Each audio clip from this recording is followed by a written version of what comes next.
যদি মন্ত্রে ঋষি না থাকে তাহলে সেটা মন্ত্র নয়। এই মন্ত্রের ঋষি হলেন দেবর্ষি নারদ, যিনি 12 জন ভাগবত আচার্যের মধ্যে একজন আচার্য। ভাগবত কিন্তু সবাই জানেন না, 12 জন জানতেন, ভগবান বলে গেছেন, তার মধ্যে নারদজি। নারদজি হচ্ছেন এই মন্ত্রের ঋষি।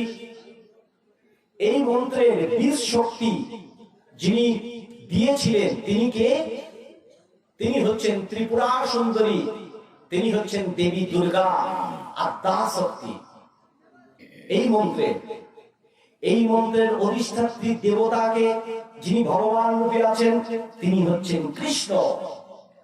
তাই এই নামের যিনি শক্তি দিলেন, সেই শক্তিকে আমি যদি শ্রদ্ধা না করি যোগমায়া, সেই জগৎ জননী, তাহলে কিন্তু আমার নামের মহিমা ফুটবে না।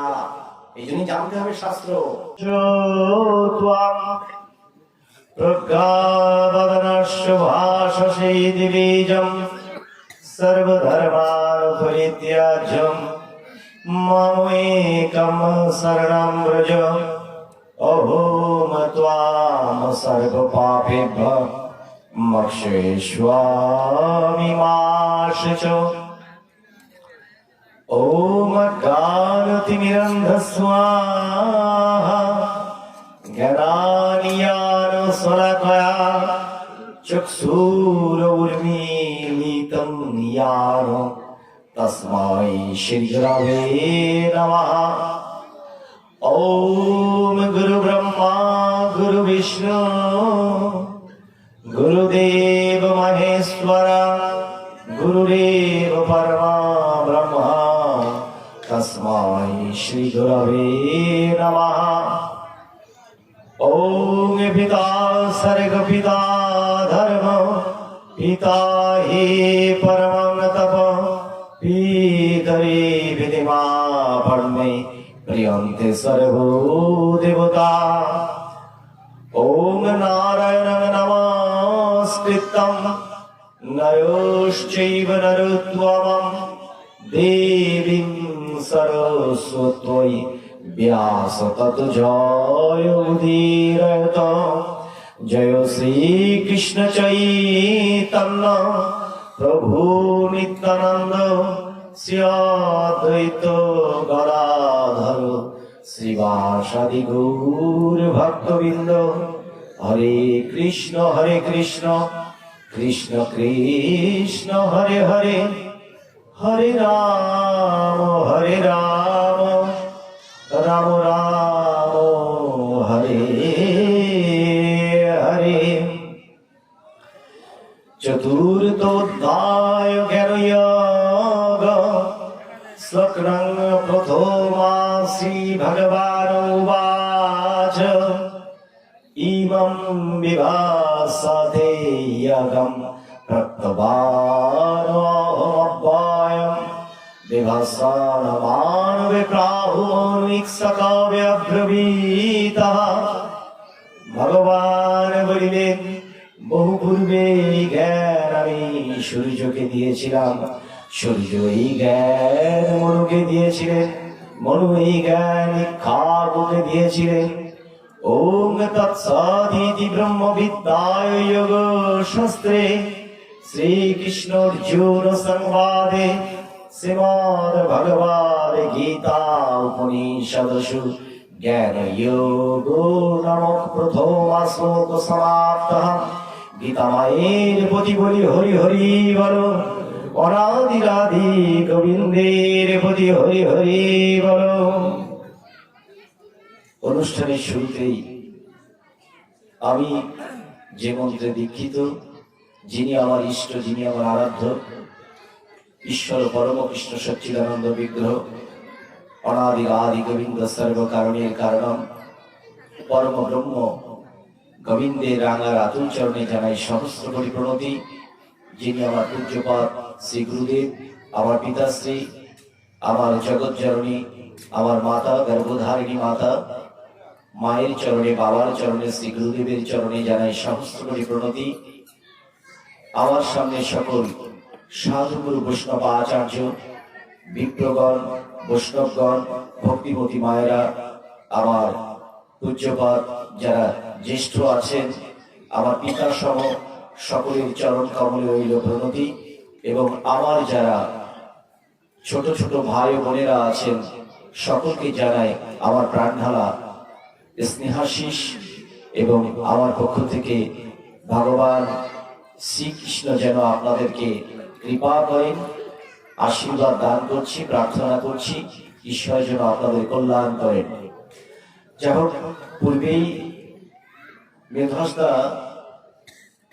আমার বয়সে ছোট হলো, আমি তাকে দাদা বলি। আমাদের সম্পর্কটা অনেকটা বন্ধুর মতো, বন্ধুত্বপূর্ণ সম্পর্ক। এখন এখানে দাদা কিন্তু অনেকগুলো কথা বলেছেন, হয়তো আপনাদের এলাকার মানুষ হিসেবে অনেকগুলো কথা বলার ছিল, কিন্তু সে হয়তো বলতে পারেনি। কারণ কি, ঘরের মানুষকে বলা যায় না। আর সে যে কথাগুলো বলেছে, একটি হচ্ছে রাগ, আরেকটি হচ্ছে অনুরাগ। অনুরাগ শব্দের অর্থ হচ্ছে ভালোবাসা, আর রাগ শব্দের অর্থ হচ্ছে ঘৃণা করা।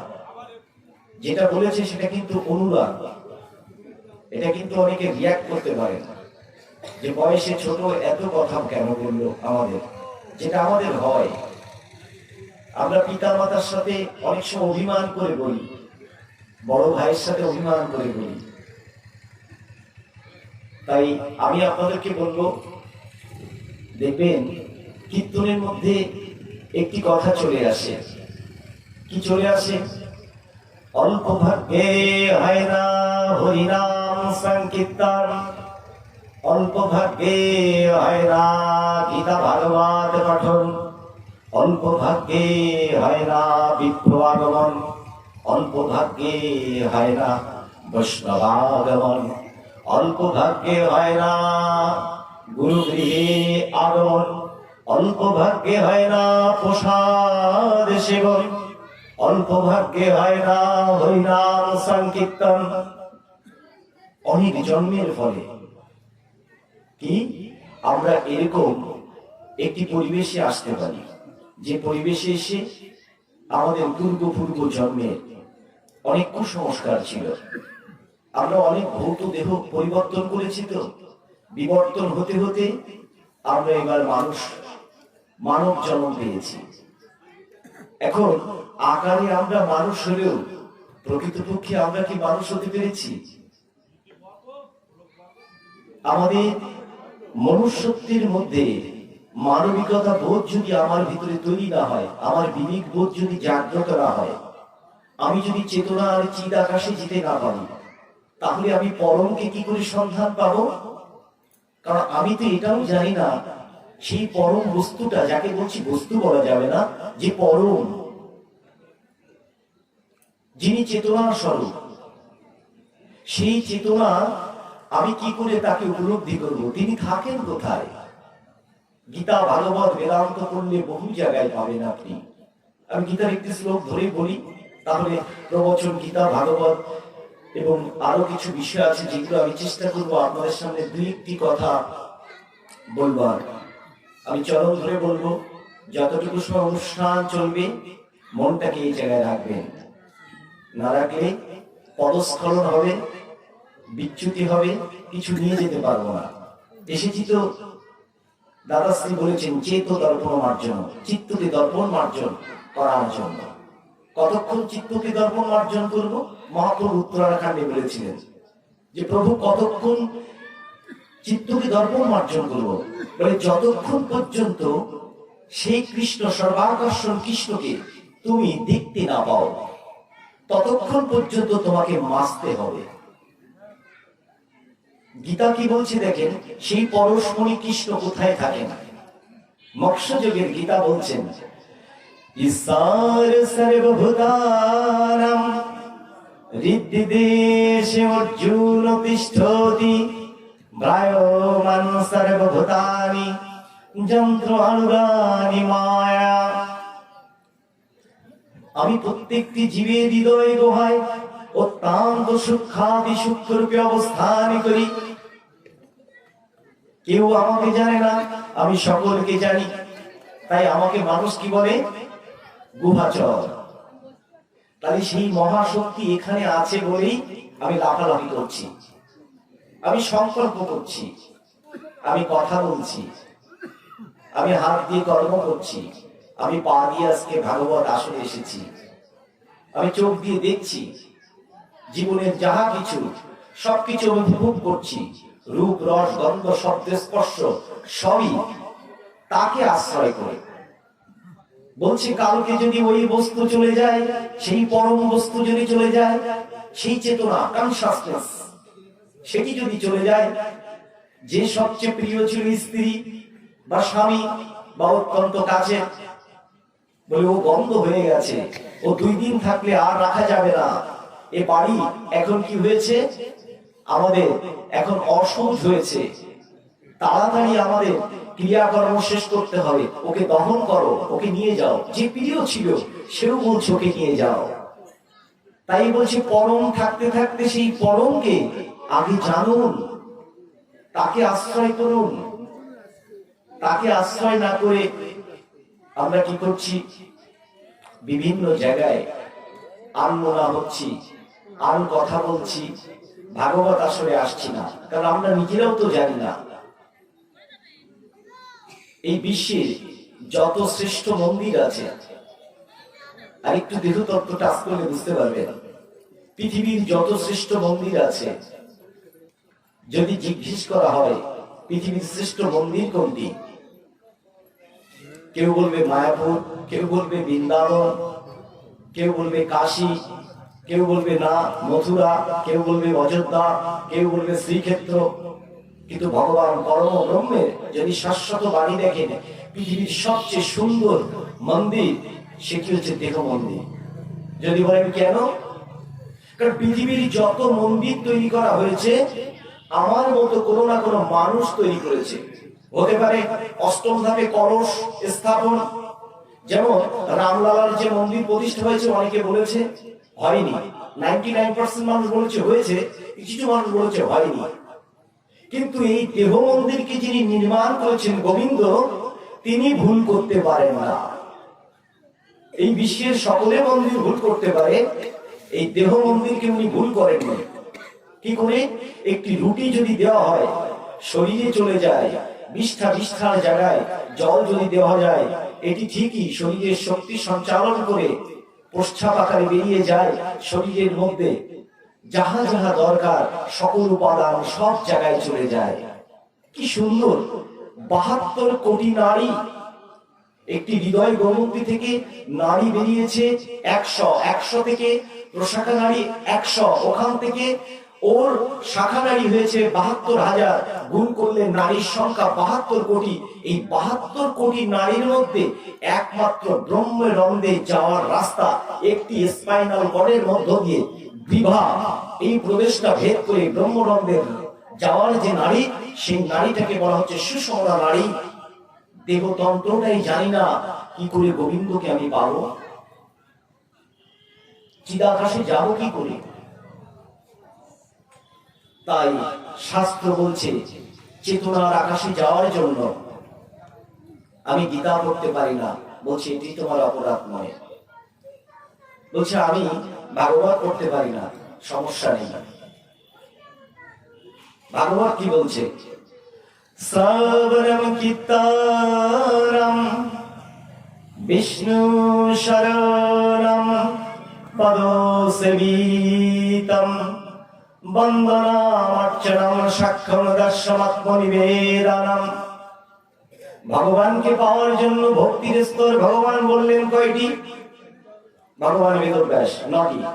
9টির মধ্যে প্রথম কোনটি বললেন? শ্রবণ। আমরা শুনি। ভগবান গীতাতে বলছেন 68তম শ্লোকের মৎস্যযোগে, হে অর্জুন, ভগবান ডিক্লিয়ার করছেন কৃষ্ণ একই কথা, যিনি আমার কথা বলেন তাহার চেয়ে প্রিয়তর আর কেউ হবে না। যিনি আমার কথা বলেন, অপ্রাকৃত আনন্দ পান, সন্তোষ প্রকাশ করেন, তাহার চেয়ে প্রিয়তর আর কেউ হবে না। আর কে? তোমার এবং আমার কথা যারা শ্রবণ করেন তাহাদের জ্ঞান যজ্ঞের দ্বারা আমি পূজিত হই। এখন জ্ঞান যজ্ঞের দ্বারা ভগবান পূজিত হচ্ছেন। ভগবান আরো একটি জায়গায় বলেছেন, দ্রব্য যজ্ঞ অপেক্ষা শ্রেষ্ঠ যজ্ঞ জ্ঞান যজ্ঞ। তুমি জ্ঞান তরুণীতে আরোহণ করো, জ্ঞানের চেয়ে পবিত্র আর কিছু নেই। জ্ঞান অগ্নি দ্বারা অজ্ঞানতা ভস্মীভূত হয়। তাহলে আমরা কি, আমরা যদি কর্ণে না শুনি, কি করে আমরা চেতনার আকাশে যাব? গঙ্গার ঘাটে এক মহাত্মা, উনি প্রতিদিন ভগবান শিবকে পূজা দেওয়ার জন্য একটি ঘটি, প্রতিদিন ওনার যে পিতলের ঘটি ছিল তেঁতুল দিয়ে মাজেন। দক্ষিণেশ্বর কালীঘাটে তখন ছিলেন রামকৃষ্ণ পরমহংসদেব ঠাকুর। তা ওনার কাছে একটি ঘটি আছে, উনি কখনো মাজেন কখনো মাজেন না, কিন্তু গঙ্গার জল নিয়ে প্রতিদিন পূজায় দেন। যোগী জিজ্ঞেস করছে, হে ঠাকুর, আপনি তো পরমহংস, আপনি ঘটিটা মাজেন না কেন? তখন ঠাকুর হেসে বলছেন, মহাত্মা তো যারা মহাত্মা তারা বলেন না, তারা দেখায়। তারা বলছে, দেখো তো আমার এই ঘটিটা কি? বলছে, দেখতে তো খুব চকচক করছে। বলছে, এটা রানী দিয়েছে আমাকে। বলে, এটা স্বর্ণের, তাই এটা মাজলেও যা, না মাজলেও তাই। আমাদের ঘটি তো সব পিতল, যতক্ষণ মাজতে না মাজতে মাজতে মাজতে এটা স্বর্ণে পরিণত হবে, ততক্ষণ পর্যন্ত আমাদের লেগে থাকতে হবে, মাজতে হবে, প্রতিনিয়ত মাজতে হবে। ছোটবেলায় যখন আমরা পড়াশোনা করতাম, মনে আছে? এখন তো আপনাদের কারেন্টে দেখেন, হেরিকেনে, আমরা তো ছোটবেলায় হারিকেনে পড়েছি। কিন্তু প্রতিদিন হারিকেনের যখন ওর ভিতরে কেরোসিন দেওয়া হতো, ও ঠিক কালো হয়ে যেত, ওটাকে মাজতে হতো, আবার আলো বেরিয়ে আসতো। আমার মনের ভিতরে ময়লা মলিনতা, কারণ দেহের ভিতরে এক অসুর বাস করে, যে অসুরটার নাম হচ্ছে কামাসুর, কামরূপ অসুর। এই অসুর এই শরীরের মধ্যে চারিদিকে আছে। হৃদয় গুহায় আছে নারায়ণ, আর হৃদয় গুহায় আমিও আছি। অজ্ঞানতা মহতার কারণে সেই কাম, ক্রোধ, লোভ, মোহ, মদ, মাৎসর্য এগুলো কি করছে? আমাকে বিভিন্ন দিকে ধাবিত করছে। আর আমার যে মনটা ছিল, মন, এটাকে বলা হচ্ছে লাগাম, দড়ি। ওই দড়িটাকে গরুকে যখন বাঁধা হয়, তখন দেখবেন যদি শক্ত করে খুঁটির সাথে বাঁধা না হয়, ওই গরু কিন্তু ছুটে চলে যায়। তাই বলছে, ওই দড়িটা হচ্ছে মন, ওটা শক্ত খুঁটির সাথে বাঁধো। ওই শক্ত খুঁটিটা হচ্ছে বুদ্ধি, ওই বুদ্ধির সাথে যুক্ত করলেই গরুটা ওখানে থাকবে, ওদিকে আর দৌড়াতে পারবে না। তাই আমাদের ভিতরে কাম, ক্রোধ, লোভ, মোহ, মদ, মাৎসর্য চারিদিকে দৌড়াচ্ছে। অতৃপ্ত বাসনা, যাহা অনিত্য, যাহা মায়া দ্বারা প্রভু ভুলিয়ে রেখেছেন, মহামায়া দ্বারা ভুলিয়ে রেখেছেন। আর যোগ মায়ার মাধ্যমে উনি বলছেন কানেকশন হতে। এই জন্য আমাদের উচিত হচ্ছে ভগবানের সাথে যুক্ত হওয়া। চেতনায় যুক্ত না হতে পারলে আমাদের মনুষ্য জন্ম কিন্তু বৃথা। কত জন্ম আমরা, কত বৃক্ষলতাদি ছিলাম, উভচর ছিলাম, জলচর ছিলাম, আমরা কত জনি, আমরা বিড়াল কুকুর হয়ে জন্মেছি, তার কোনো ঠিক নেই। এখন বিবর্তন হয়ে আমরা মানুষ হয়েছি। তাই মানুষ জীবন আমরা কেন পেলাম? ভগবান বলছেন সাধন ভোজনের উপযোগী করার জন্য। সেই ব্রহ্মকে চিনতে পেরেছিল একমাত্র মানুষ, আর কেউ চিনতে পারেনি। পরম ব্রহ্ম যখন সৃষ্টি করলেন, আকাশ মণ্ডলীর সৃষ্টি করলেন, আকাশ থেকে সৃষ্টি করলেন বায়ুকে, বায়ু থেকে সৃষ্টি করলেন জলকে, জল থেকে সৃষ্টি করলেন অগ্নিকে, অগ্নি থেকে সৃষ্টি করলেন, অগ্নি থেকে সৃষ্টি করলেন জলকে, জল থেকে সৃষ্টি করলেন মাটিকে, মাটি থেকে সৃষ্টি করলেন বৃক্ষলতাদি, বৃক্ষলতাদির পর সকল প্রাণীকুল সৃষ্টি করলেন। সকলের মধ্যে প্রভু পরমাত্মা রূপে প্রবেশ করলেন। কোথাও উনি আনন্দ পাচ্ছিলেন না, কারণ কেউ তাকে চিনতে পারছে না। ব্রহ্মাজি বলেছিলেন তপো তপো তপো, ব্রহ্মাজি মননের মধ্য দিয়ে উনি সৃষ্টি করেছিলেন নরাকার মানুষ। একমাত্র মানুষই চিনতে পেরেছিল তুমি আমার সৃষ্টিকর্তা স্রষ্টা।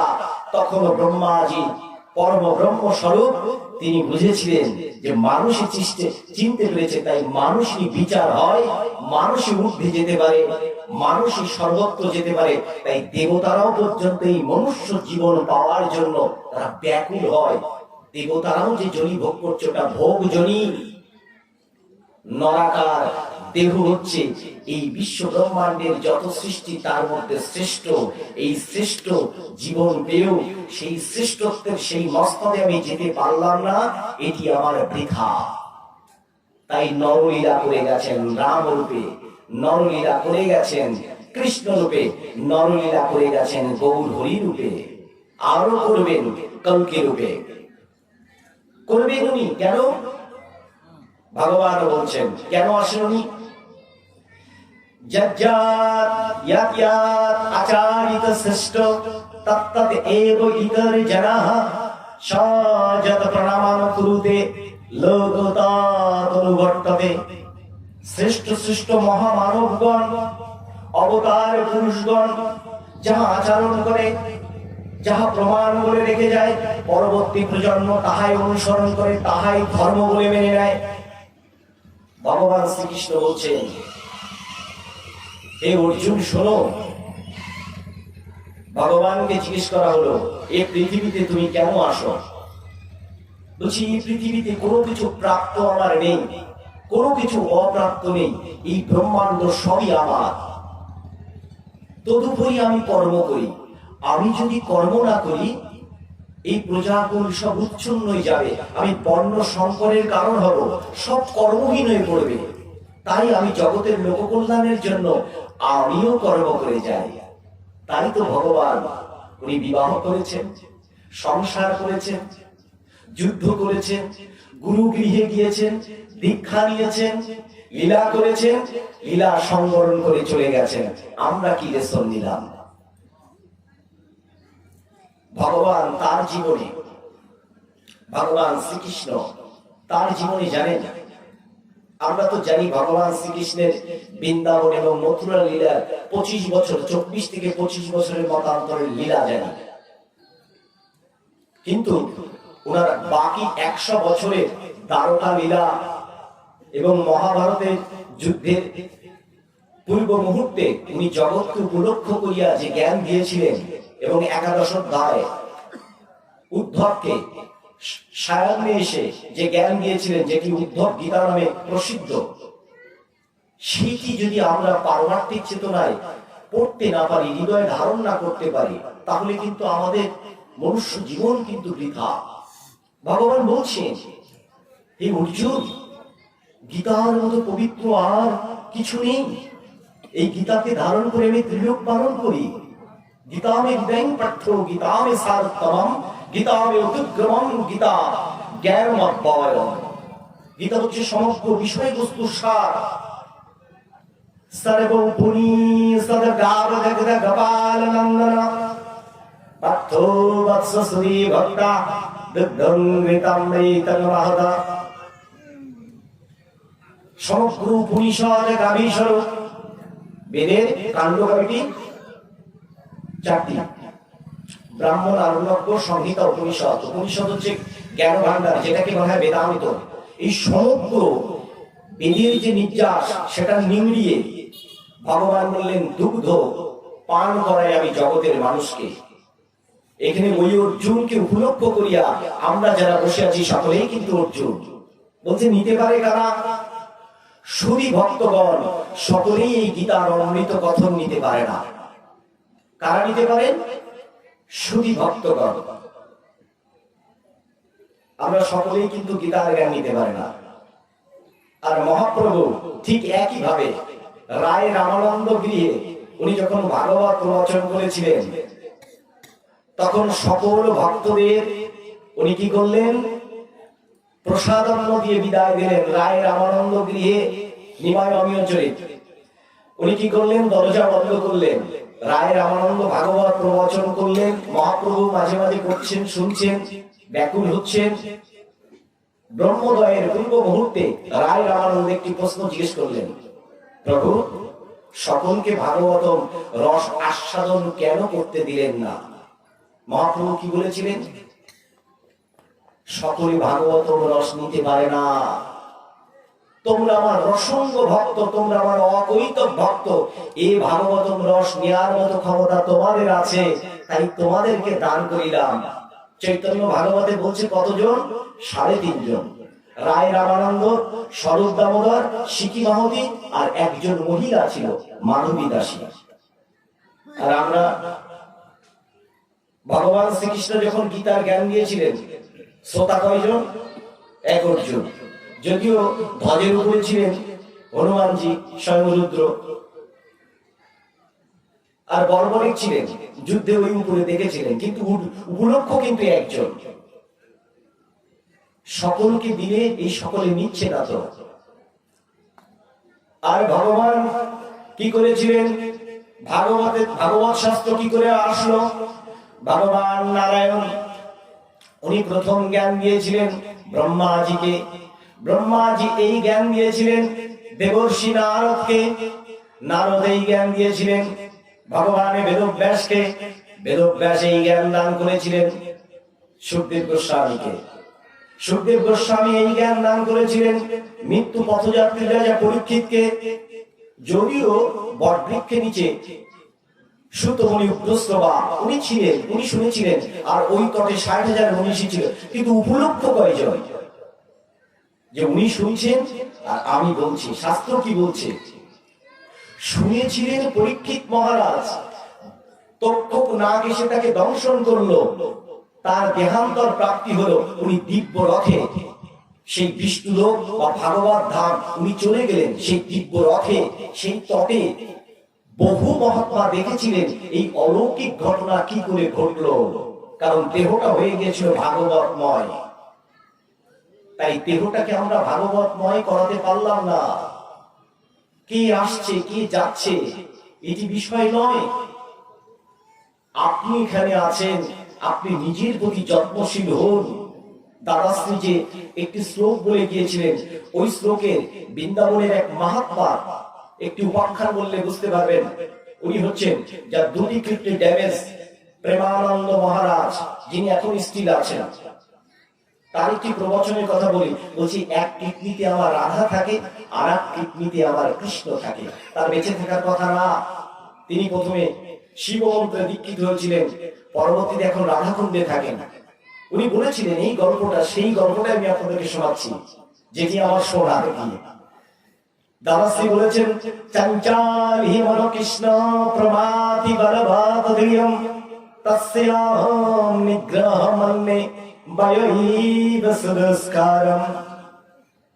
হে কৃষ্ণ, মন অতীব চঞ্চল। বায়ুকে নিয়ন্ত্রণ করা যায়, কিন্তু মনকে নিয়ন্ত্রণ করা যায় না। কি করে নিয়ন্ত্রণ করব? ভগবান পরের শ্লোকে বললেন, তুমি অভ্যাস করো।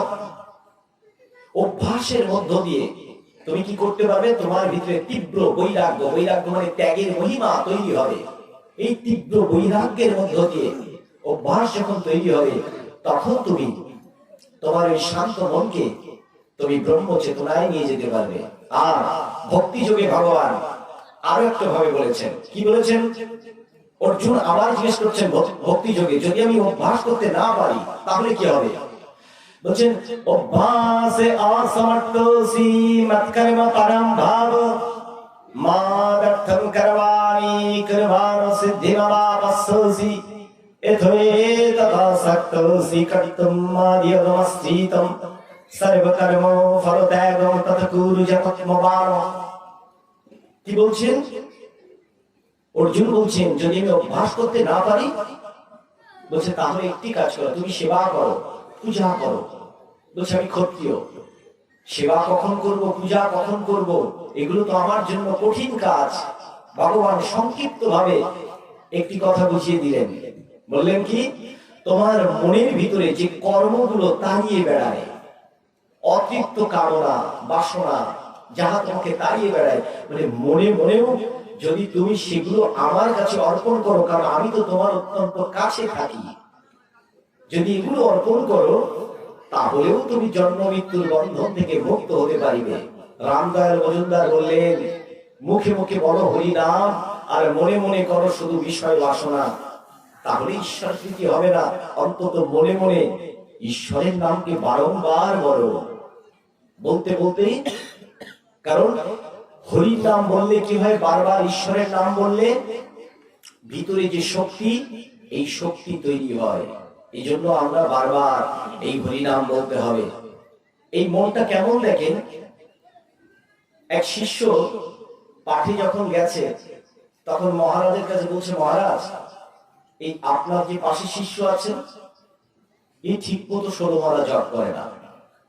বাবাজি উনি দাঁড়ো সঙ্গে তিলক দেয় না। বাবা ইনি ঠিক মতো সেবা পূজা করে না। উনি দেখেছি আপনি যখন পাঠ করেন তখন থেকে আনমনা। গুরুদেব এক সপ্তাহ পরে গিয়ে বললেন, বাবা তোমার একটি কাজ দেব, এক সপ্তাহ পর গিরি গোবর্ধন তোমাকে কৃপা করবে, ভগবান শ্রীকৃষ্ণ কৃপা করবে। কারণ গুরু হচ্ছে স্বয়ং গোবিন্দ স্বরূপ। তো তোমাকে একটা কাজ দিই, এক বাটি জল তোমাকে দিয়েছি, এই জলটি হচ্ছে গঙ্গা জল। তুমি গিরি গোবর্ধনটাকে পরিক্রমা করবে, কিন্তু এক ফোঁটা জল যেন পতিত না হয়। যদি পতিত হয় তাহলে কালকে আবার নতুন করে শুরু করতে হবে। যদি আজকে তোমার এটা পড়ে না যায় তাহলে বুঝবে গিরি গোবর্ধন তোমার কৃপা করেছে। কি পরীক্ষা! সকালে ঘুম থেকে উঠে গিরি গোবর্ধন পরিক্রমা করা শুরু করেছে। সন্ধ্যার মধ্যে পরিক্রমা করে সে গুরুদেবকে প্রণাম করে, ষষ্ঠাঙ্গে প্রণাম করে বলছে, গুরুদেব আমি গিরি গোবর্ধন পরিক্রমা করেছি। গুরুদেব এবার জপ টপ সব কমপ্লিট করে এবার বলছে, বাবা আজকে পথমধ্যে তুমি কাকে কাকে দেখেছিলে? বলছে, বাবা তা তো জানি না, হাজার হাজার ভক্ত তো তোমার সাথে ছিল, তুমি কাউকে দেখোনি আজকে? বলে না। কে কি বলেছিল? বলে বাবা তাও তো জানি না, মনই দেইনি। তুমি কি জানো পশ্চাতে আমিও ছিলাম? বলে তাও তো বাবা জানি না। বলে কেন? বলে মনটা তো ছিল জলের উপর, যদি এক ফোঁটা জল পড়ে যায় তাহলে গিরি গোবর্ধন আমার কৃপা করবে না, তাই মনটা ওখানে রেখেছিলাম। তাই তুমি যে এখানে এসেছো, কে কি করছে, কে আসছে, কে যাচ্ছে, কে যাচ্ছে না, তুমি যখন এসেছিলে তখন এসেছিলে একা, যখন চলে যাবে তখন যাবেও একা। ভগবান বলছেন নবম অধ্যায়, গতির ভর্তা প্রভু সাক্ষী নিবাসং শরণাম শ্রী প্রভাব প্রলয় স্থানম নিধানম বীজমব্যয়ম। হে কুন্তেয়, আমি তোমার একমাত্র গতি, আমি হৃদয়ে তোমার সাক্ষী স্বরূপ, আমি পালন কর্তা, আমি তোমাকে পালন করি, আমি প্রলয় কর্তা, আমি অব্যয় বিশ্বরূপ। যখন কেউ ছিল না আমি ছিলাম, যখন কেউ থাকবে না আমি থাকবো, তাই আমাকেই আশ্রয় করো। তাকে কি করছি আমরা? এখন কিছুটা ভাগবতের পরিবেশ তৈরি হয়েছে। হরে কৃষ্ণ, রাধে রাধে। না উপবাস নাকি? বলছেন অবশ্যই উপবাস মানে ব্রহ্মের নিকটে বাস, সেটা হচ্ছে উপবাস। অধিবাস বলে যে অধিবাস, অধিযজ্ঞ। যজ্ঞৈব বিষ্ণু যজ্ঞার্থ কর্ম অন্যত্র লোকয়ং কর্ম বন্ধন তথর্ম কর্ম কুন্তেয় মুক্ত সঙ্গ সমাচারা। 3 নম্বর অধ্যায় 9 নম্বর শ্লোক। তুমি যা কিছু করো ঈশ্বর প্রীতির জন্য করো, বিষ্ণু প্রীতির জন্য করো, তা না হলে সবকিছু জড়জগতের বন্ধনের কারণ হবে। যজ্ঞ হচ্ছে, তাহলে এই যজ্ঞে কি করতে হবে? অধিবাস, তার নিকটে বাস করা। তিনি আছেন এখানে। হে প্রভু, আমি এখানে, তুমি, আমি জানি তুমি এখানে আছো, টিক টিক করে তুমি চলছো বলেই সবকিছু চলছে। তাই সংকল্প করেছি, সংকল্প ওখানে জলে ছুঁয়ে এইভাবে তিল তিল দিয়ে আমি খুব সংকল্প করেছি। ওই সংকল্পের সাথে এখানে যুক্ত করেন, হৃদয়ে চেতনার আকাশে যুক্ত করেন, তাহলেই হবে। নচেত যাহা সংকল্প করেন, যত অধিবাস করেন, যত অধিযজ্ঞ করেন, যত নাম সংকীর্তন করেন, যদি বিগলিত না হতে পারেন, যদি আকুল ভক্ত না হতে পারেন, যদি ব্যাকুল ভক্ত না হতে পারেন কোনো লাভ নেই। আপনারা কীর্তন করেছেন না, দেখেন গীতা ভাগবতের যে কথাগুলো সেটি কীর্তনের মধ্যে বলে গেছে। রাধে রাধে মা, যান কোথায়? ভাগবতের 64 অপরাধের মধ্যে মহা অপরাধ সেটি কি জানেন? নাম অপরাধ। নাম আর নামিতে কোনো ভেদ নেই। নাম সংকীর্তনে বসে কনসেন্ট্রেশন করে যদি চলে যায় তাহলে কিন্তু কি জানেন, ভগবানকে অবমাননা করা হলো। আমি বসবো না, ঠিক আছে, আসলাম না, ভগবান দেখছেন আমি অন্য কর্মে আছি, কিন্তু আসলাম, তার মানে ভগবান বলছে আমার কথাই তোমার শ্রদ্ধা হচ্ছে না, আমার এই শব্দ তরঙ্গের মধ্যে তোমার ভিতরে সেই কামাসুরকে দগ্ধ করতে পারছে না। অগ্নি যেরকম সবকিছুকে পুড়িয়ে খাঁটি করে, এরকম জ্ঞানের শিখা তোমাকে পুড়িয়ে খাঁটি করতে পারছে না, কারণ এত বেশি আমার ভিতরে সেই কামরূপ অসুর। সর্পের দংশন রাখলে মানুষ মারা যায়, কিন্তু বিষয় সর্প দোষ যদি লেগে যায় জন্ম জন্মান্তরে এই দোষ যায় না। তাই আমাদের লেগেছে বিষয় সর্প দোষ। এই দোষ থেকে মুক্ত করার একমাত্র উপায় হচ্ছে সাধু সঙ্গ। সাধু সঙ্গ সর্বশাস্ত্রে কয়, লবে মাত্র সাধু সঙ্গ সর্বকাজে সর্বসিদ্ধি হয়। লবে মাত্র সাধু সঙ্গ, সাধু সঙ্গ করতে হবে। বলছে সাধু কি করে বুঝবো? বলে যিনি আমার কথা বলেন তুমি জানিবে সাধু, যিনি আমার কীর্তন করেন তিনি সাধু। কিন্তু আমরা তো সাধু মানে কি বুঝি? আমি তিলক দিয়েছি কিনা, এটা করতে হবে, এটি পরম্পরা, এটা লোকাচার, এটা কুলাচার, এটি বৈষ্ণবীয় রীতি। অবশ্যই দাদাশ্রী যেটা বলেছেন ইউনিফর্ম পরতে হয়, পুলিশ, র্যাব, বিডিআর, আর্মি, আমি দেখবো, দেখে চিনবো কি করে? উনি ওই ডিপার্টমেন্ট লোক, কারণ উনি ইউনিফর্ম পরেছেন। আমি বৈষ্ণবীয় রীতিকে ফলো করি, মান্যতা দেই। আমাদের পরম্পরার আর্য ঋষিগণ করেছিলেন, তাই আমি পড়েছি, এটি ইউনিফর্ম, এটি পড়তে হবে। কিন্তু সাধুকে চেনার উপায় হচ্ছে যার ভিতরে শুদ্ধ জ্ঞান, যার মুখে হরিনাম, যিনি সদা সর্বদা ঈশ্বরের কথা বলেন, যিনি গীতা ভাগবত পাঠ করেন, তাকেই সাধু বলে জানবেন। মহাপ্রভুর উত্তরাখণ্ডে একটি লীলা আছে। উত্তরাখণ্ডের একটা লীলা আছে। উনি যখন উত্তরাখণ্ডে ছিলেন, একেবারে চলে গিয়েছিলেন, খুব সুন্দর একটা ব্যাখ্যা আছে। রাম সুখদাসের গীতায়ও পাবেন এবং অন্যান্য জায়গায়ও পাবেন। মহাপ্রভুর পার্শ্বদগণ সকলে আছেন, এসে বলছে প্রভু আমাদের এখানে এক দুরাচারী আছে, দুরাচারী, যে গীতা ভাগবত পাঠ করতে পারে না, কিন্তু গীতার পৃষ্ঠা উল্টায় আর কান্নাকাটি করে। প্রভু এই দুরাচারীকে আপনি কিছু শিক্ষা দেন। প্রভু তো স্বয়ং পরতত্ত্ব সীমা, রাধা কৃষ্ণ তনু ভাবে এসেছেন ভক্ত অবতার রূপে জগৎকে লোক কল্যাণের জন্য। দেখেন প্রভুর কি শিক্ষা। অন্তর্যামী প্রভু বুঝতে পেরেছেন তার ভিতরে কি ভগবত ভক্তি। তাই সাধুকে দেখে এইভাবে বোঝা যাবে না। বলছে কালকে সকালে তাকে নিয়ে এসো। সকালে যখন সে এসেছে, ষষ্ঠাঙ্গে প্রভুকে প্রণাম করেছে। প্রভু জিজ্ঞেস করছে তুমি কি গীতা পড়তে পারো? বলছে না। বলে তাহলে কাঁদো কেন, মানুষকে ভ্রমিত করো কেন? বলছে প্রভু গীতার যখন প্রথম পৃষ্ঠা উল্টাই, তখন দেখি দিব্য রথের উপরে আমার প্রাণ গোবিন্দ ঈশ্বর বসে আছেন, দাঁড়িয়ে আছেন। তিনি বলছেন আর শ্রোতাকে অর্জুন, অর্জুন শুনছে ভগবান যে কথাগুলো বলেন, সেই কথাগুলো আমি কর্ণগোহরে শুনি। আর অর্জুন যখন ভগবানের সেই কথা শুনে গড় গড় চিত্তে চোখ দিয়ে বাড়িধারা নির্গত হয়, আমিও তাই দেখে আমার চোখের বাড়িধারা ধরে রাখতে পারি না, তাই আমি ক্রন্দন করি। প্রভু কি বললেন? হা কৃষ্ণ বলে কখনো উত্তরাখণ্ডে কখনো দক্ষিণ খণ্ডে সমগ্র ভারতে ঘুরে বেড়ালাম, কিন্তু কৃষ্ণকে পেলাম না। তুমি কত বড় কৃষ্ণ ভক্ত যে আজকে তুমি কৃষ্ণকে প্রতিনিয়ত দর্শন করো। জড়িয়ে ধরলেন, কারণ কি? জগৎকে লোক শিক্ষা, কারণ তিনি তো স্বয়ং কৃষ্ণ। যাকে মনে করছেন অসাধু, তার ভিতরেই আছে হয়তো কৃষ্ণ প্রীতি। ভাগবতে গেলে একইভাবে পাবেন। রুহিদাস প্রসঙ্গে যান, সেখানে একই তত্ত্ব পাবেন। পঞ্চ পাণ্ডবকে উপলক্ষ করিয়া বলেছিলেন, যদি কোনো প্রশ্ন পাও, বলতে গেলে অনেক সময় লেগে যাবে। হরিদাসের জীবনে যান, মহাপ্রভু, আপনারা হয়তো বলেন শ্রী শ্রী হরিদাস ঠাকুর আমাদের সাক্ষী তো বাড়ি, বাড়ির পাশে, আমাদের থেকে 10 কিলো দূরে। হরিদাস ঠাকুরকে আমরা অনেকেই বলি মিশ্র পরিবারে জন্মগ্রহণ করেছিলেন, কিন্তু বাস্তব পক্ষে হরিদাস ঠাকুর কিন্তু সত্যি কি সনাতন ধর্মের লোক কি প্রথমে তাকে মেনে নিয়েছিল? না, একমাত্র মহাপ্রভু তাকে বলেছিলেন আমি আশ্রয় দেব।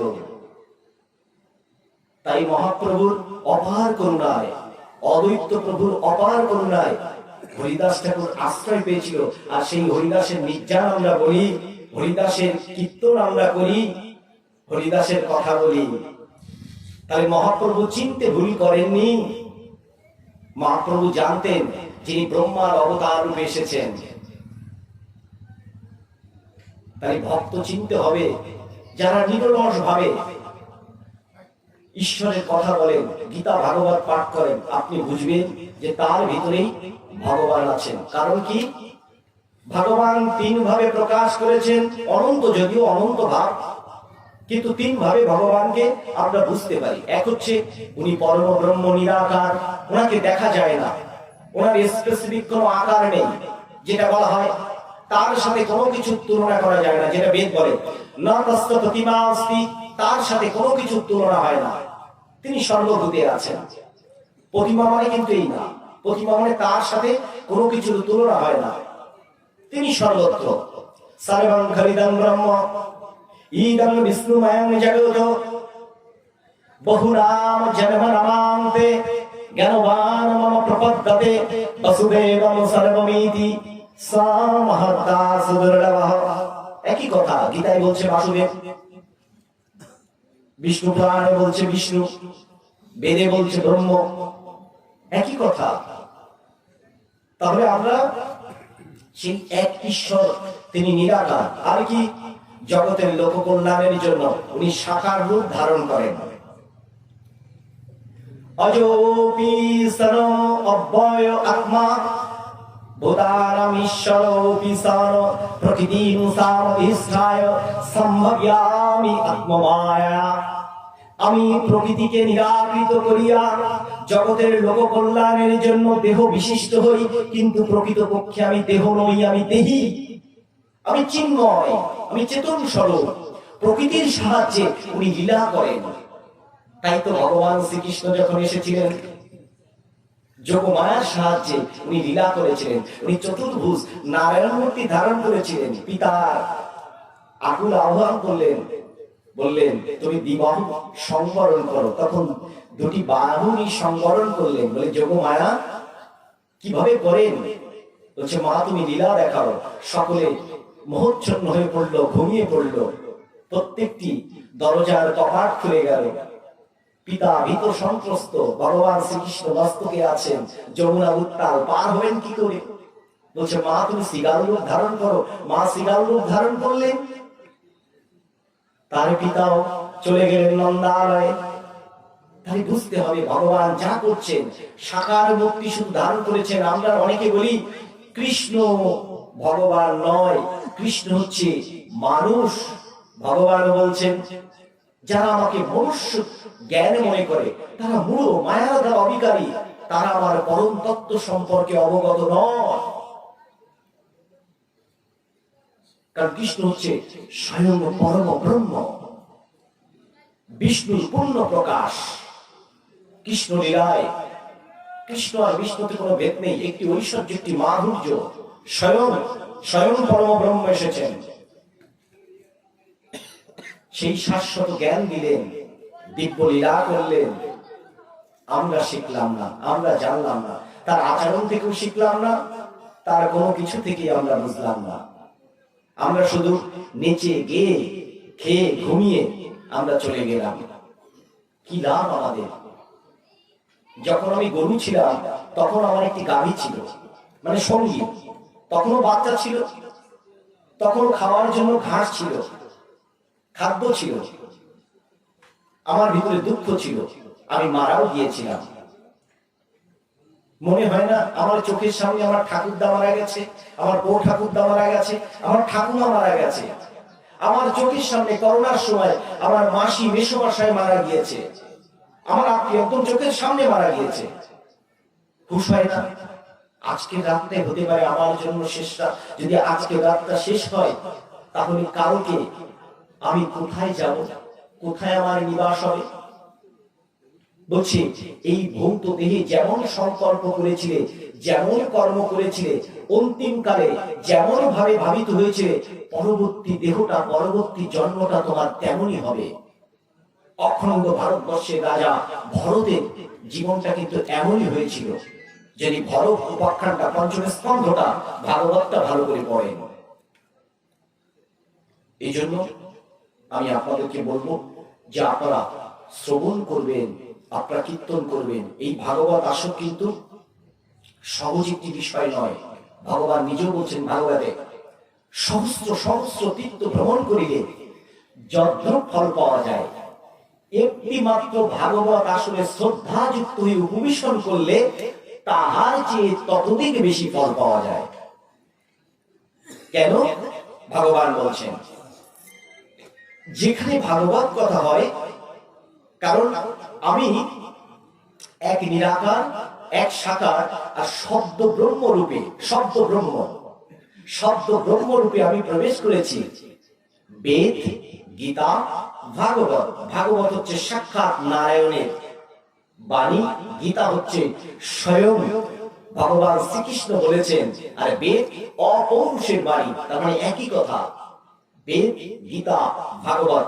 ভাগবত হচ্ছে গলিতম ফল, ভাগবত হচ্ছে বেদের গলিত ফল, পরিপক্ক ফল, রস সমৃদ্ধ।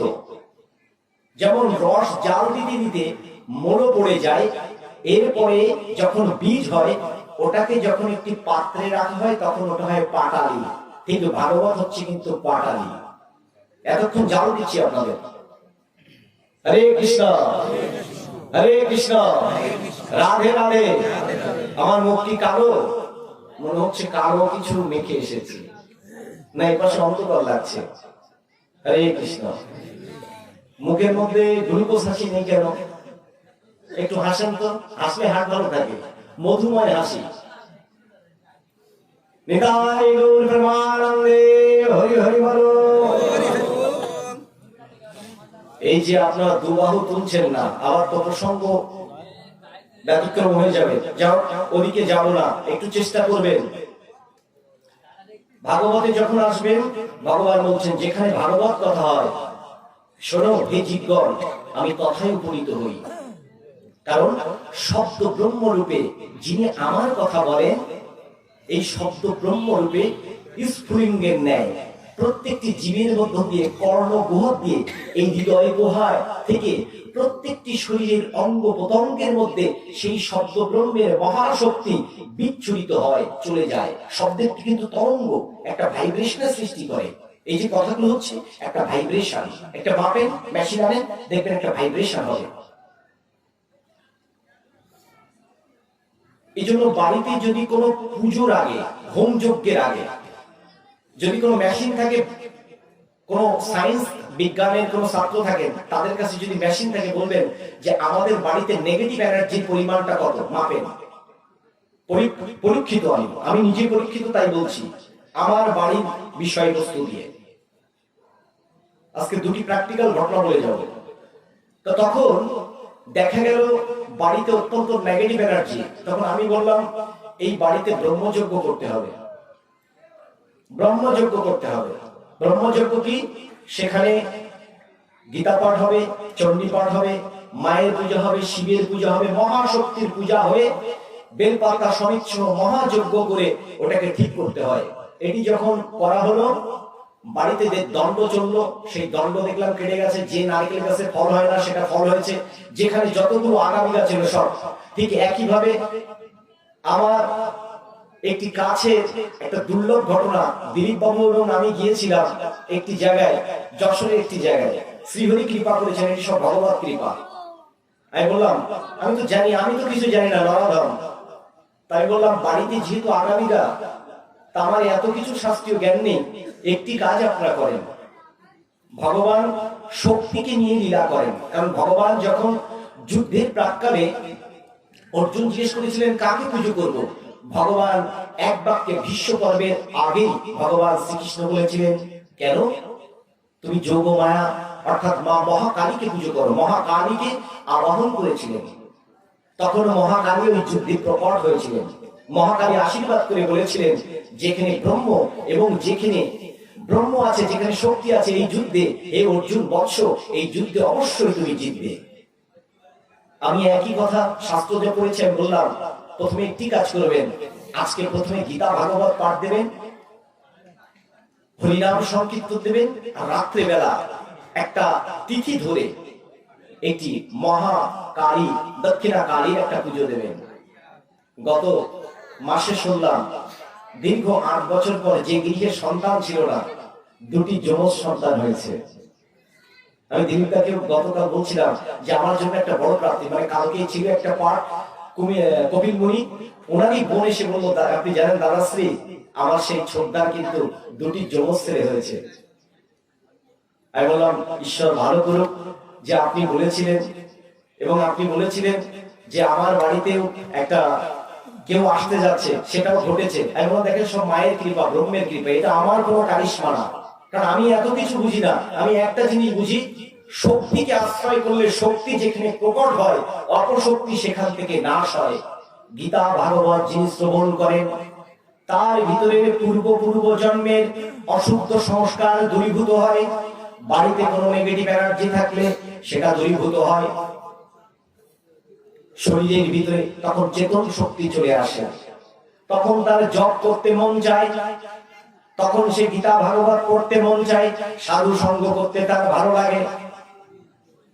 একসময় তো আমাদের ভালো লাগতো না, প্যান্ট শার্ট টাই এগুলো পরে ঘুরে বেরিয়েছি, এখন আর ওগুলো পড়তে ভালো লাগে না। বাড়িতে ধুতি পরে আসি, তিলক দিয়ে আসি শহর থেকে। অনেকে জিজ্ঞেস করে তুমি দেও?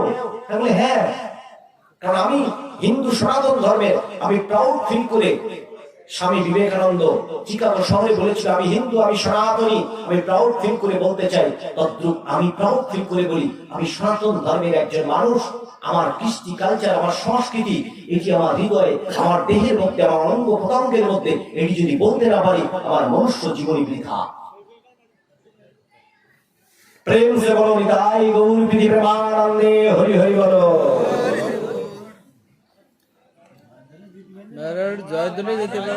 হরে কৃষ্ণ হরে কৃষ্ণ।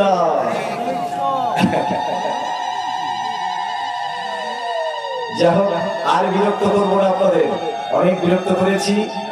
12টার মধ্যে আপনাদের আবার অধিবাস কীর্তন শেষ করতে হবে। একটু পাঠ করতে গেলে কি জানেন, একটু সময় আর্লি করতে হয়। আরেকটি কথা বলে যায় আপনাদের, আপনার পূর্ণ নামে কীর্তন করেন না? পূর্ণ নামে কীর্তন করেন তো, সেটা কি? শ্রীকৃষ্ণ চৈতন্য অদ্বৈত সীতা হরি গুরু বৈষ্ণব ভাগবত গীতা। বলছি যে কোনো পুণ্য কর্মে হরি বাসরে যদি হরির বাসর হয়, বলছে গুরু বৈষ্ণব শ্রীহরি এবং গীতা ভাগবত ছাড়া কখনো হরিনাম পুণ্য হয় না। তাই কোন মাঙ্গলিক ক্রিয়ায় যদি গীতা ভাগবত পাঠ সহ করা হয়, ভগবান শ্রীহরির প্রীতি জন্মায়। নাম সংকীর্তন করেন কিন্তু নাম সংকীর্তনের কথা বুঝলাম না, আমাদের এটা বুঝতে হবে। এই জন্য আমরা নাম সংকীর্তনের ওই কথাগুলোকে আমাদেরকে ফলো করব, তাহলে আমরা বুঝতে পারবো যে কি বলেছেন, কি বলেছেন। কারণ কীর্তনের মধ্য দিয়ে আমাদেরকে বুঝিয়েছেন, চৈতন্য মহাপ্রভু বুঝিয়েছেন, নরোত্তম ঠাকুর বুঝিয়েছেন, অনেকেই বুঝিয়েছেন যারা কীর্তন করেন, আচার্য পণ্ডিতগণ। আমরা এই জন্য আগামী অষ্টম প্রহর, আজকের অধিবাস হলো, কাল 16 প্রহর, ওরে বাবা তা তো আরো। যা হোক, তাহলে আপনাদের যে কদিন থাকবে এই কদিন যেন এটা ব্রজ ধাম হয়ে যায়। কীর্তন যখন হবে চেষ্টা করবেন ব্রজ ধুলি একটু মাখবেন, গায়ে মাথায় মাখবেন, গায়ে মাথায় মাখবেন। যদি যার যার ব্যাধি হয় বলবেন, হে প্রভু, শব্দ ব্রহ্মরূপে তো তুমি প্রত্যেকটি ধূলিকণার মধ্যে প্রবেশ করেছো, তা আমি তো কিছু করতে পারলাম না, বৃন্দাবনও যেতে পারলাম না, কিন্তু তুমি বলো যেখানে ভাগবত ধাম হয় সেটি বৃন্দাবন হয়, যেখানে কৃষ্ণ কথা হয় সেখানে তুমি বিরাজ করো।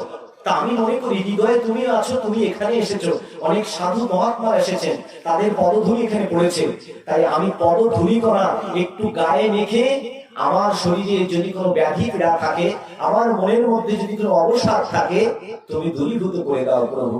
এই জন্য একটু শ্রবণ কীর্তন করবে, একটু আসবেন আপনারা। হরি বল। শুধু প্রসাদ খাওয়ার লোভে আসবো না। বলছে প্রসাদ কি? মহাপ্রসাদ হচ্ছে ভাগবত প্রসাদ, এর চেয়ে বড় প্রসাদ আর কিছু হতে পারে না। বলছে একটু খিচুড়ি খেলে আজকে খাবো, কালকে বিষ টাকারে বেরিয়ে যাবে, কিন্তু যে মহাপ্রসাদ খেলে আর কোনোদিন আমি বিচ্ছুরিত হব না, আমার পদস্খলন হবে না, আমি বিচ্যুতি হব না, আমি সেই ব্রহ্মের সাথে যুক্ত থাকতে পারবো।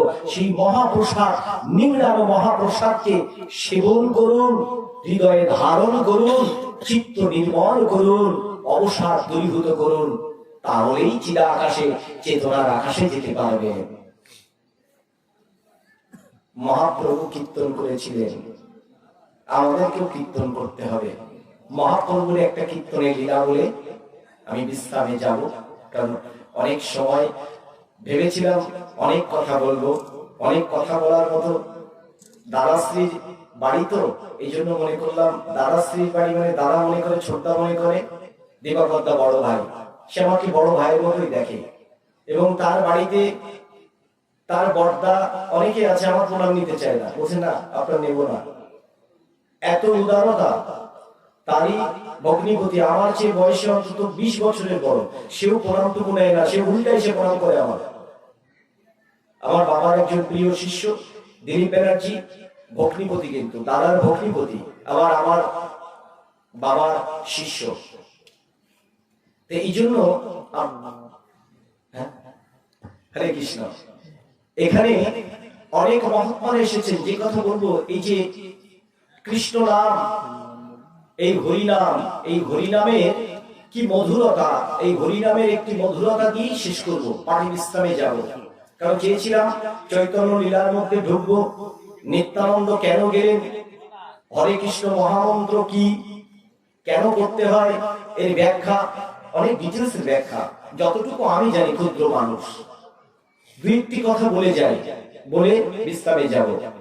মহাপ্রভু উনি হাঁটছেন, তো উনি দীর্ঘাকায়ী দেহ ছিল, গৌর বর্ণ, উনি হাঁটছেন, পিছনে পশ্চাতে অনেক ভক্তগণ আছেন, তা ভক্তগণের দেখছি কীর্তনে প্রেম নেই। তা মহাপ্রভু বললেন নিজে আচরণ ধর্ম অপরে শিখায়, উনি আচরণ শিক্ষা দিতেন, নিজে যাহা করতেন তাহাই শিক্ষা দিতেন।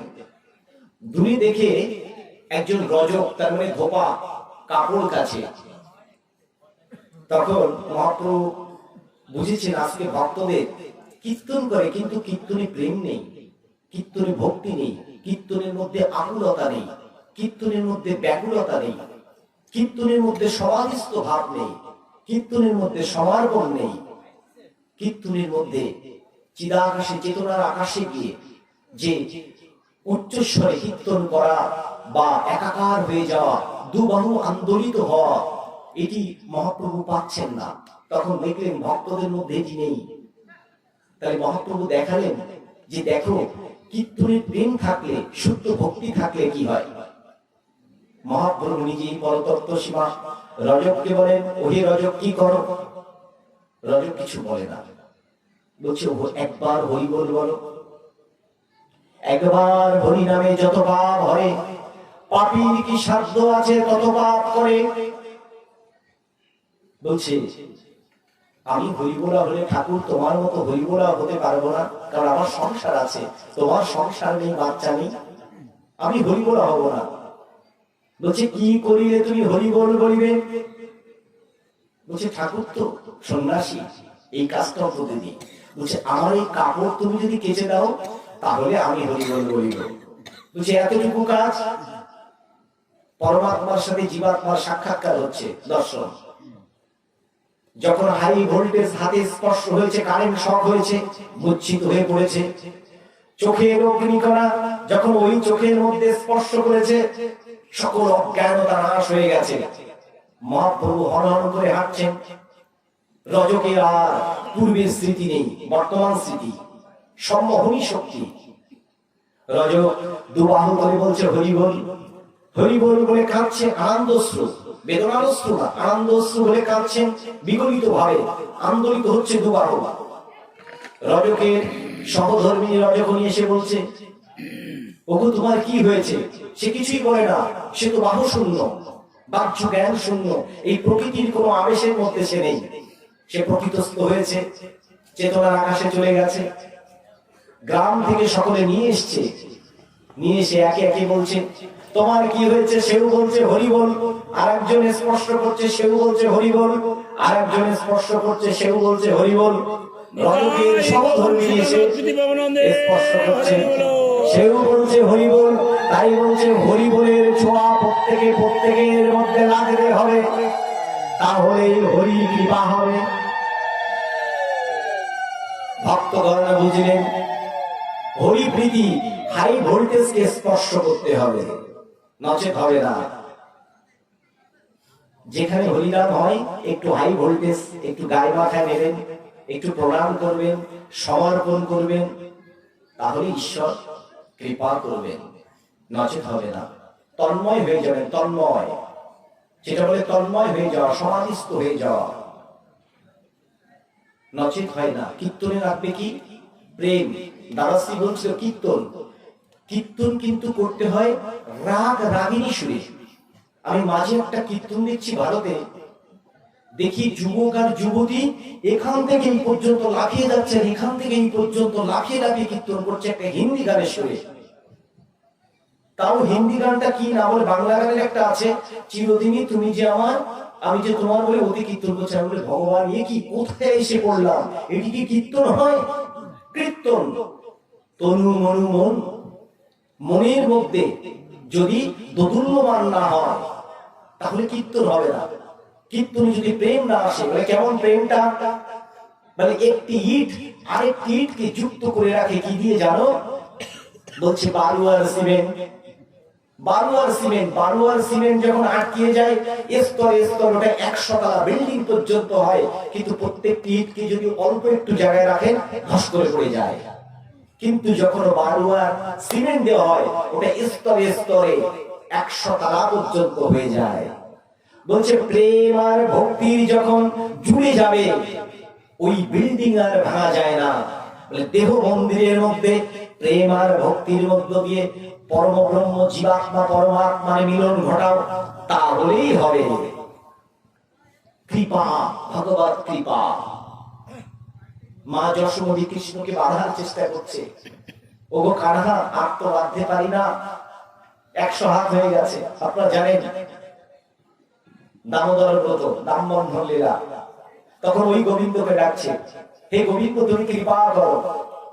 ভগবান বলছেন আমার চেয়ে আমার ভক্ত বড়, কারণ ভক্ত সেই নাম ধরে ডাকে, তার চেয়ে নাম বড়। তাই ভক্তের মহিমা ভগবান দেখালেন। মা যশোমতী যখন বলেছেন ভগবান বন্ধনে যুক্ত হয়েছেন, কেন? বলছে 2 আঙুল শর্ট ছিল কেন? বলে 1 আঙুল আমাকে সমর্পণ করেনি। যখন 1 আঙুল ভগবানকে সমর্পণ করলো, ভগবান আর 1 আঙুল কৃপা করলো। ভগবান কৃপা পাওয়ার জন্য আমি কি করব? সর্বধর্মান পরিত্যাজ্যম মামেকম শরণাম ব্রজ অহং ত্বাম সর্বপাপেভ্যো মোক্ষয়িষ্যামি মা শুচি। এই সংসার ধর্ম, গারস্থ ধর্ম, বানপ্রস্থ ধর্ম, ব্রহ্মচর্য ধর্ম সবকিছু আমি ত্যাগ করে প্রভু এই কদিন সর্বত আমি তোমার কাছে সমর্পণ করলাম। আর দেহের ভিতরে যেগুলো আছে কাম, ক্রোধ, লোভ, মোহ, মদ, মাৎসর্য, এই ভিতরের সকল জড় ইন্দ্রিয় সবকিছু ত্যাগ করে আমি তোমার কাছে সমর্পণ করলাম, তখনই ঈশ্বর কৃপা করবেন, নচেত হবে না। জানেন দুজনকে ফাঁকি দেওয়া যাবে না। কাকে? এক পরমাত্মা যিনি সাক্ষী রূপে আছেন, আর কি জীবাত্মা রূপে। আপনি ফল খাচ্ছেন প্রতিনিয়ত, পাকা পাকা ফল, কাঁচা কাঁচা ফল, বাসি বাসি ফল, এই ফলগুলো খাচ্ছি। যেমন ফল খাবো তেমন ফল হবে। দাড়ি সাজিয়ে রেখেছেন, প্রকৃতি বলছে দেখো, ভগবান বলছেন না কর্তৃত্বম না কর্মাণি, আমি কোনো কর্ম করি না, কর্ম ফল সৃষ্টি করি না। কে করে? প্রকৃতির বদ্ধ জীব প্রকৃতিতে এসে এই দেহ নগরীকে যেমন করে কাজে লাগায়, তদ্রূপ কর্ম করে তদ্রূপ ফল পায়। বলে প্রকৃতি দাড়ি সাজিয়ে রেখেছেন, বলে দেখো এখানে আছে কুল। যদি জিজ্ঞেস করা হয় কোন দোকানদারকে কুল কেমন, বলছে ভালো। আম, বলে এটাও ভালো। জলপাই, বলে এটিও ভালো। নারিকেল, এটিও ভালো। আপেল, এটিও ভালো। দোকানদার কিন্তু বলে না কোনটি খারাপ। প্রকৃতির কাছে আপনি বলছেন যত ফল আছে সব ফল তোমার, যেটি তুমি চাও সেটি নিতে পারো। যদি বলেন এই দেহকে কাজে লাগিয়ে আমি শুদ্ধ চেতনা করব, হরি কথা বলবো, গীতা ভাগবত পাঠ করব, সত্য কথা বলবো, সম্প্রীতি থাকবো, প্রেম করব, দলাদলি করব না, হিংসা করব না, ভগবান বলছেন তোমার ভিতরে শুদ্ধ ভক্তি জন্মেছে। কারণ ভক্তি দুই প্রকার, একটি গৌণী ভক্তি আর একটি পরা ভক্তি। গৌণী ভক্তি দেখানো ভক্তি, পরা ভক্তি না জন্মলে কখনো পরমকে পাওয়া যায় না। পরা ভক্তিটা আমাদের দরকার। হরে কৃষ্ণ। প্রেম বলো নিতাই গৌর বিধি ব্রহ্মানন্দে, হরি হরি বলো। আর কৃষ্ণ নাম, হরে কৃষ্ণ কৃষ্ণ কৃষ্ণ হরে হরে, হরে রাম রাম রাম হরে হরে। প্রত্যেক যুগের নাম ছিল। প্রতি যুগে আমরা হয়তো মনে করি যে নাম মনে হয় শুধু এই যুগে আসলো না। সত্যের নাম কি ছিল? নারায়ণ পরবেদা, নারায়ণ পরাক্ষরা, নারায়ণ পরা মুক্তি, নারায়ণ পরাগতি। তার নাম রাম নারায়ণ অনন্ত মুকুন্দ মধুসূদন, কৃষ্ণ কেশব কংসারে, হরি বৈকুণ্ঠ বামন। দাপরের নাম হরি মুরারি মধুকৈটব ভারি, গোপাল গোবিন্দ মুকুন্দ সৌরী, যজ্ঞেশ্বর নারায়ণ কৃষ্ণ বিষ্ণু, নিরাশ্রয় মাম জগদীশ রক্ষক। কি বললেন এই যুগের নাম? হরে নাম হরে নাম হরে নাম কেবলম, করুণাস্তি ভুরস্তি গতিরন্যথা। বলছে কোথায় আছে এই নাম? ভগবান বলছেন এই নাম আছে বেদে। বেদে কোথায়? যেটা বললাম উপনিষদ ভাগ। উপনিষদ কয়খানি? 108 খানি। দেখবেন যাহা কিছু করেন 108। কৃষ্ণের নাম করা 108। আপনি যান শিবের নাম 108, জপমালার নাম 108, রামের নাম 108, দুর্গার নাম 108। 108 এর মধ্যে মাহাত্ম্য আছে। 108 উপনিষদ মানে এক একটা 8 মানে এক একটি ব্রহ্ম শক্তি। শূন্য শূন্য ব্রহ্মের প্রতীক 18 স্তর। গভীর তত্ত্বে যাব না। 108 খানি উপনিষদের মধ্যে একটি উপনিষদ যেটি শ্রীমন চৈতন্য মহাপ্রভু জগতের জন্য করলেন, কলি সন্তান উপনিষদ। সাঁতার কাটা, তুমি সাঁতার কেটে আমার কাছে এসো। অনেকে বলে বেদে নেই। আরে বেদের নিগুড় তত্ত্ব উপনিষদ। উপনিষদ পড়তে পড়ো তো, উপনিষদে আছে। উপনিষদে কি আছে? বলে বেদকে কাটা যায় না, তাই মহাপ্রভু বেদকে কাটলেন না। বেদে কি আছে? হরে রাম রাম রাম হরে হরে। মহাপ্রভু বেদকে সম্মান করে, যেহেতু বেদকে কাটা যায় না, তাই মহাপ্রভু রামের জায়গায় কি করলেন? কৃষ্ণ, আর কৃষ্ণের জায়গায় রাম। এটি আরো একটি জায়গায় আছে, রাধাতন্ত্র। রাধাতন্ত্রে কি আছে? স্পষ্ট লেখা হরে কৃষ্ণ কৃষ্ণ কৃষ্ণ হরে হরে, হরে রাম রাম রাম হরে হরে। এই মন্ত্রের ঋষিকে, যদি মন্ত্রে ঋষি না থাকে তাহলে সেটা মন্ত্র নয়। এই মন্ত্রের ঋষি হলেন দেবর্ষি নারদ, যিনি 12 জন ভাগবত আচার্যের মধ্যে একজন আচার্য। ভাগবত কিন্তু সবাই জানেন না, 12 জন জানতেন, ভগবান বলে গেছেন, তার মধ্যে নারদজি। নারদজি হচ্ছেন এই মন্ত্রের ঋষি। এই মন্ত্রের বীজ শক্তি যিনি দিয়েছিলেন তিনি কে? তিনি হচ্ছেন ত্রিপুরা সুন্দরী, তিনি হচ্ছেন দেবী দুর্গা আদ্যা শক্তি। এই মন্ত্রের অধিষ্ঠাত্রী দেবতাকে, যিনি ভগবান রূপে আছেন, তিনি হচ্ছেন কৃষ্ণ। তাই এই নামের যিনি শক্তি দিলেন, সেই শক্তিকে আমি যদি শ্রদ্ধা না করি যোগমায়া, সেই জগৎ জননী, তাহলে কিন্তু আমার নামের মহিমা ফুটবে না। এই জন্য জানতে হবে শাস্ত্র। আমাদের কলিযুগে কিন্তু এরকম হয়, আমি দিবাকর, আমার গলায়ও তুলসী মালা, আমি এখন কৃষ্ণ মন্ত্রে দীক্ষিত, আমি এই করি, আমি আর মাটা মানব না। ভুল, একদম ভুল। স্বয়ং শক্তিকে অবজ্ঞা ভগবান শ্রীকৃষ্ণ করেননি। এই জন্য আমাদেরকে শাস্ত্রসম্মত জীবনযাপন করতে হবে, এবং করাটাই হচ্ছে আমাদের শ্রেয়। এটি আমরা করব। এই হরে কৃষ্ণ মহামন্ত্রের মিলনটা মহাপ্রভু কেন ঘটালেন জানেন? এক হচ্ছে এই মন্ত্রের দেবতা হিসেবে, শক্তি হিসেবে যিনি আছেন, তিনি হচ্ছেন আমাদের সকলের আরাধ্য ভগবান শ্রীকৃষ্ণ। আবার এই মন্ত্রের যিনি বীজ দিলেন, তিনি হচ্ছেন শক্তি, মহাশক্তি মা দুর্গা। তাই শাক্ত আর বৈষ্ণবের এই একই মন্ত্রের মধ্য দিয়ে মহাপ্রভু মিলনটা ঘটালেন। শাক্ত আর বৈষ্ণবের মিলন, যাতে ভেদাভেদ না থাকে। আমরা ভেদাভেদ করছি কি? অল্প জ্ঞানের কারণে। ইংরেজিতে বলে a little learning is a dangerous thing. Ramakrishna Paramahansadev বললেন, কড়াইতে তেল দিয়েছো, ওই তেলটি কাঁচা, চটপট চটপট করে ফোটে, কিন্তু তেলটি যদি পেকে যায়, ওখানে খাদ্য দাও, ওটি আর ফুটবে না। বলে তেলটাকে জ্ঞানে পাকাও। মহাপ্রভু কি বলেছিলেন?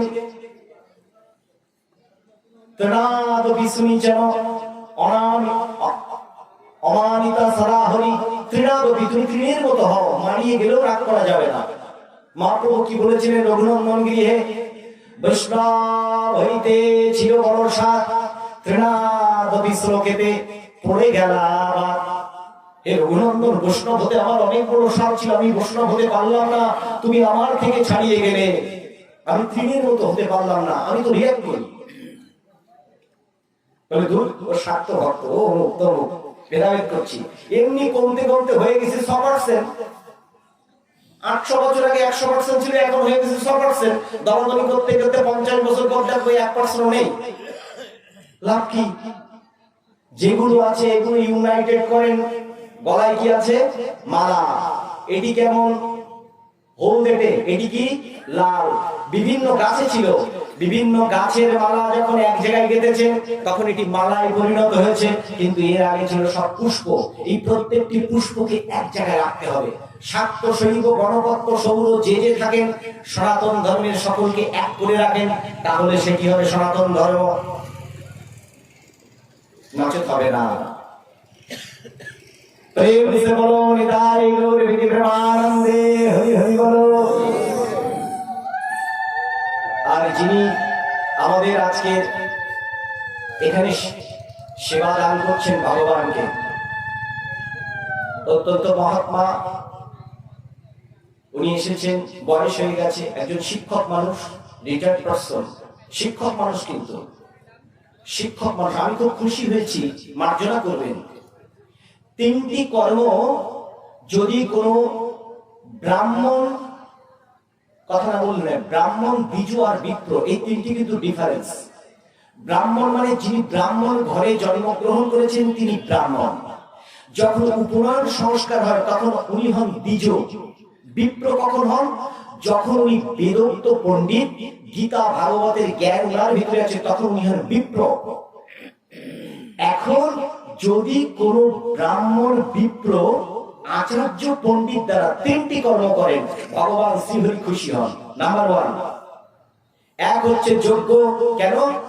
ওম তৎসৎ ইতি ব্রহ্মণা ত্রিবিদ সীত ব্রহ্মাণা তেন বেদাশ্চ যজ্ঞাশ্চ বিহিতা পুরা। সপ্তদশ অধ্যায় শ্লোক নম্বর 23 শ্রীমদ্ ভগবদ গীতা বলছে, ব্রাহ্মণ, বেদ এবং গীতা স্বয়ং ব্রহ্ম আমার মুখ থেকে সৃষ্টি হয়েছে। তাই বেদোক্ত কর্ম, যজ্ঞ করার অধিকার একমাত্র ব্রাহ্মণ যদি দেয়, শাস্ত্রীয় পণ্ডিত যদি দেয়, আমি খুশি হয়ে গ্রহণ করি। কারণ তাকে পূর্ব জন্মের কর্মের কারণে আমি এই জন্মে পাঠিয়েছি।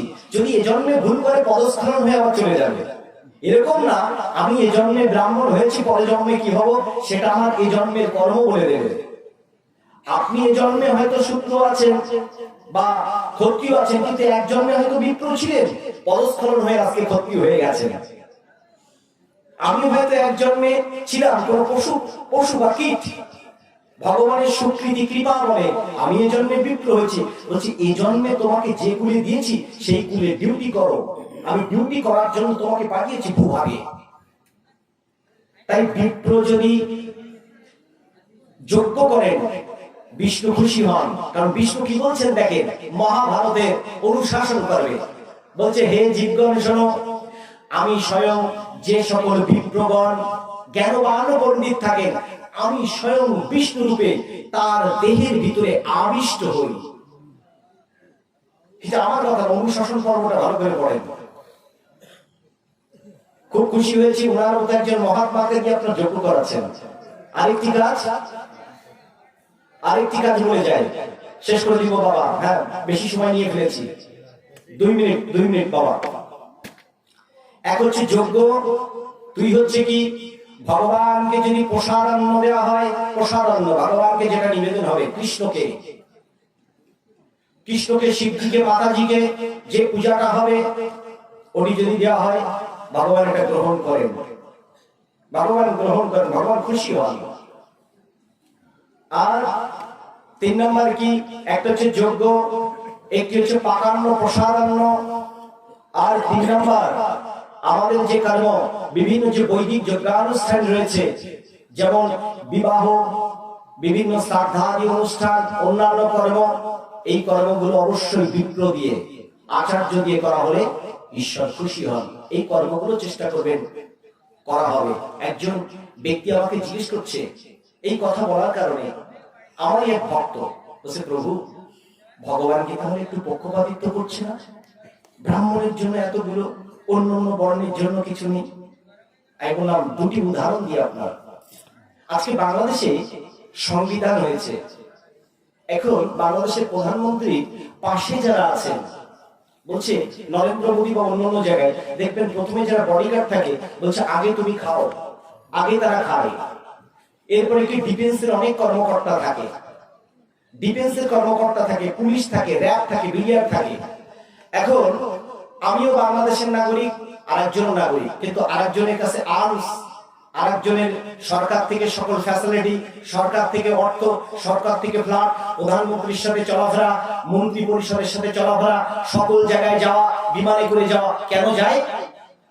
কারণ সে ওই যোগ্যতা অর্জন করেছে। বলছে পূর্ব জন্মে এই আত্মা যোগ্যতা অর্জন করে এসেছে বলে তাকে ওই ডিউটি পালনের জন্য আমি ওখানে পাঠিয়েছি। যদি এই জন্মে 30 বছর 40 বছরের জন্য ওই যোগ্যতা না করতে পারে, সে কিন্তু ওখান থেকে রিজেক্ট হয়ে যাবে, অন্য জায়গায় চলে যাবে। তাই ভগবান বললেন, শ্রেয়ান সাধর্ম বিগুণ পারাধর্ম ধর্মস্থিতা সাধর্ম নিধর্ম শ্রেয় পরধর্ম ভয়াবহ। কৃষ্ণ বক্তা বলছেন, নিজের ধর্ম ত্যাগ করে, যিনি নিজের মতকে ত্যাগ করে অন্য ধর্ম, অন্য মত, অন্য কর্ম করেন, তার ইহকুল পরকুল উভয়কুলই নষ্ট হয়ে যায়। এটি আমার কথা না, কৃষ্ণের কথা। যদি জগৎগুরু কৃষ্ণকে মানি, কৃষ্ণের বাক্যকে মানতে হবে। ভগবান বলছে, যা আমি তাহাই বাক্য। কৃষ্ণের বাক্যকে যদি কেটে দেওয়া হয়, তাহলে ভগবানকে অপমান করা হলো। শেষ কথা বলে শেষ করে দিচ্ছি। ইনি হচ্ছেন